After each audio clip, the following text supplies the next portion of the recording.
Welcome back to KX News at 4. I'm meteorologist Michael Gonzalez, and here's a look across North Dakota where it is just about golden hour. And if it isn't a really beautiful golden hour, we have generally mostly clear skies across the board. Really pretty view there on the Bismarck KX cam, and a temperature of 56 degrees, a little over 10 degrees above normal for this time of year. Across the rest of the region, we're seeing breezy winds, westerly for the most part, 10 to 20 miles per hour. And again, temperatures generally between 45 and 55. We'll see that on the current temperature map as well. A little bit on the milder side there, especially across our southern counties. Mobridge, South Dakota there was at 60 degrees just a couple of hours ago. And further north, it's a little bit cooler, generally in the upper 40s, but this is still above normal for mid-November. So it's feel like a really pretty afternoon, and that will mean that this evening won't be too bad, which is good news because Mother Nature will be cooperating with some elevated aurora forecasts for tonight. We're looking at a KP index of 7, which indicates a strong geomagnetic storm, which means that the aurora could potentially be visible overhead tonight in North Dakota. It'll be a similar case for tomorrow night, although tomorrow night clouds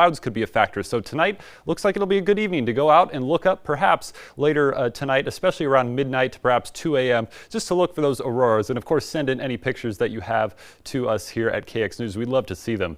Taking a look at the satellite picture, also good news for seeing the aurora. It's generally clear skies across the board with only a few high clouds drifting into the western part of the state, but this shouldn't interfere too much with any potential aurora viewing. As we zoom out, we'll see the reason that we're seeing these milder temperatures across the board. We're getting some downslope winds off the Rocky Mountains. You see these clouds streaming off the Rockies, indicative of that jet stream that's directly overhead. And as the winds descend off the Rocky Mountains, they warm. That's allowing things to be fairly mild out here in North Dakota. 56 degrees, 66 over in Billings, about 400 miles to the west. And there aren't any significantly cold air masses lurking off to the north and west. We are going to see this cool high pressure that will drift across the region as we move through the next 24 to 36 hours, which will mean that tomorrow's highs will be a little bit on the cooler side compared to what we had today, but it isn't going to be a substantially a major cold snap, I should say. And this is helped largely by this ridge that's positioned right now over the Intermountain West at the moment, and that's helping prevent any substantial systems from really reaching North Dakota. They're deflected by this ridge right now over the western United States.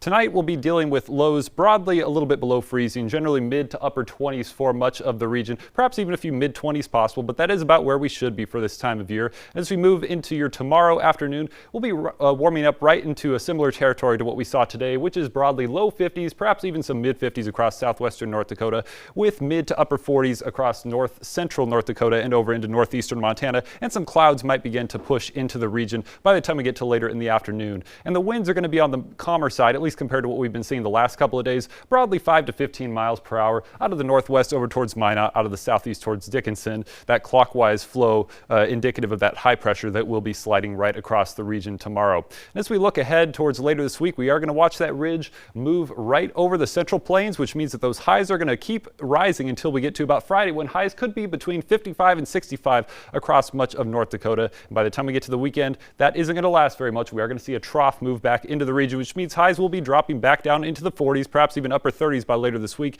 and perhaps even a few shower chances potentially by Saturday. We are going to be watching this cutoff low slide towards our area by the time we get to the start of next week. We will, of course, keep you posted as we get closer to that. Here's what Williston's next 5 days are looking like. Going to see some mostly cloudy conditions there by Friday and Saturday, but a high of near 65 there by Friday before we cool off quite substantially into the weekend, and it'll be a similar story at Dickinson, potentially near 70 there on Friday before we cool off into 50s and even mid 40s there by Sunday. And Minot's next 7 days look very similar to that, with a warming trend until Friday, then much cooler for the weekend, although pretty close to mid-November normals in Bismarck, just about the same. Some shower chances that we will be watching there Friday and Saturday, but no substantial storms on the horizon, just a bit of a cool down there for the weekend. Joel?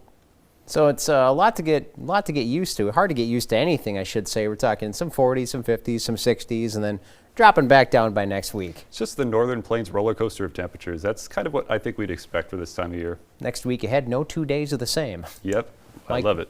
Michael, thanks so much. Stay with us.